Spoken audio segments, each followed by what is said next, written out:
नमस्कार मित्रांनो, आता तर कहरच झाला वा. थेट आमच्या लाडक्या मामाची भेट. मामा कुठून? राजगुरुनगर वरून पुणे अरे मामा जिल्ह्यातून. कुठून? राजगुरुनगर पुण्यातून. अरे मामा कुठून? राजगुरुनगर पुणे. थेट VVS मामाची भेट राजगुरुनगर पुण्यातून. काळजाच्या तुकड्याकड जलपरीकड कालपासून पडायल्यात पुण्यामध्ये दन दन दन दन पावसाच्या सरी. तरी आमचा लाडका मामा गॉगल घालून बसला नाही घरी, आलाय थेट जलपरी. पुन्हा तुम्ही म्हणतोय नका बसू घरी, चला जलपरी.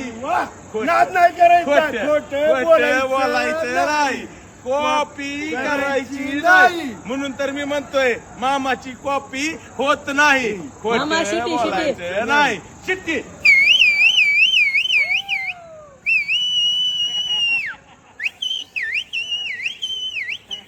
फक्त आणि फक्त जलपरी. खोटं. तेव्हाच लागतंय. खोटं बोलायचं नाही. चला बोलायचं धन्यवाद. नाही. चला धन्यवाद. विवेश मामा धन्यवाद. एवढंच लागतंय. विवेश मामा आले, तुम्ही या.